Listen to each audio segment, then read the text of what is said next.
In today's video, I'm going to show you how to turn this into this.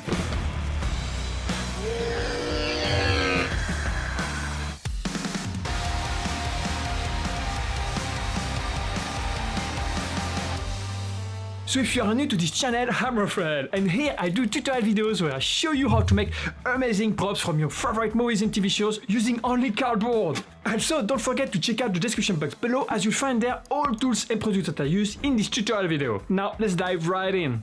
Let's fucking go. First thing first, head down to the description below and grab those templates from my shop.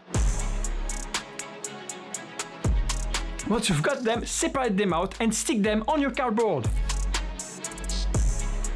Now grab your precision knife, a box cutter or some sharp scissors and start cutting out those pieces. Remember, you'll be doing this for all the pieces in this tutorial. Start with piece number 1. Cut it out, then crush those corrugations to make it easier to shape. Glue those notches together. I'm just using a cheap 15-watt rock glue gun that I bought from Amazon.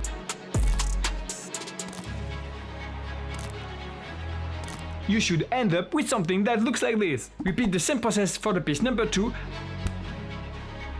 And now glue both pieces on their edges that way. Glue piece number 3 on the bottom edge of pieces 1 and 2. Doing so, try to connect the templates as properly as you can to maintain accuracy throughout the assembly process. Next, using the reversed templates, make the reversed half and glue them both together on the middle edges. Cut piece number 4, crush its corrugations with your fingers and glue it in the middle of the mask flush with this edge.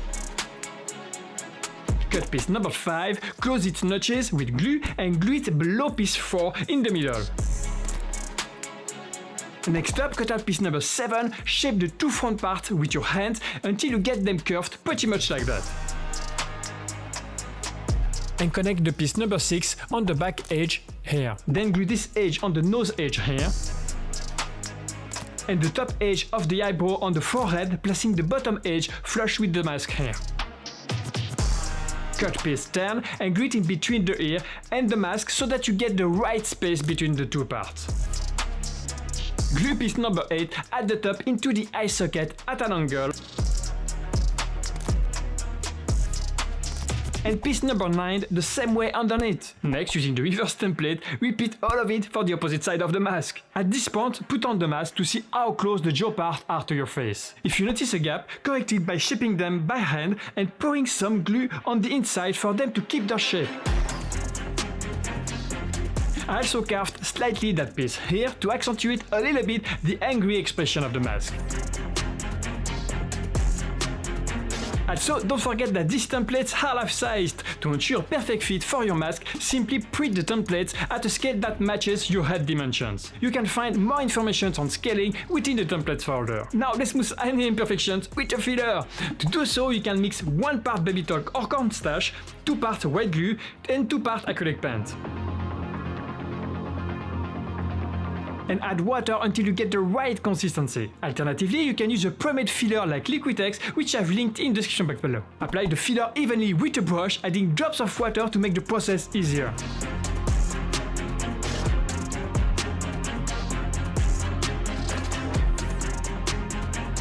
Then sand all surfaces with medium grit sandpaper to make the mask really smooth. Once again, add drops of water. This will slightly soften the filler, making the sanding process much easier. Now you can decide if you want to paint your mask. In this tutorial, I'm going to use paper because, well, I really love the cardboard look. But if you prefer painting, I suggest checking out my Bocato helmet tutorial. I've linked it here, somewhere in the card or in the description box below. In that video, I show you how to paint this type of mask using basic acrylic paint. Now let's add some texture. Tear up pieces of brown paper, the same kind you get with your Amazon deliveries for instance. Soak them in a mix of white glue and water and apply them to the entire mask.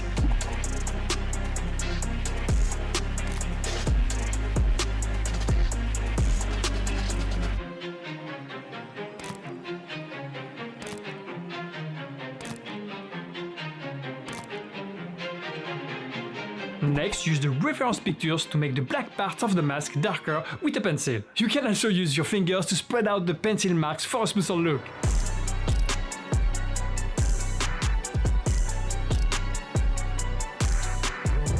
Also, you might notice a gap inside the mask at the top above your head. To fix this, cut thick squares of cardboard and glue them together inside the mask until this gap is filled. I found that using just 2 thick layers of cardboard on the top and 2 on the back worked pretty well for me. Next, cut small squares from a cheap white mosquito net and glue them inside the mask on the eye sockets.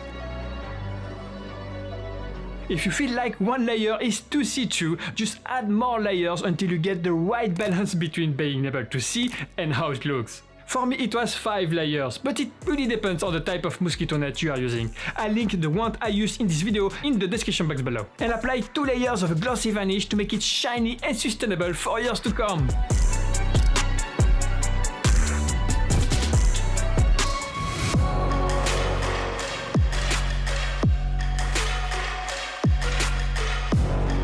And there you have it, an impressive Wolverine mask out of cardboard! Now if you want to learn how to make these cool Wolverine blades using a simple cereal box, subscribe as it's going to be my next tutorial video, or click on it here if you're watching this video from the future. Thank you so much for watching and I'll see you in the next one. Take care.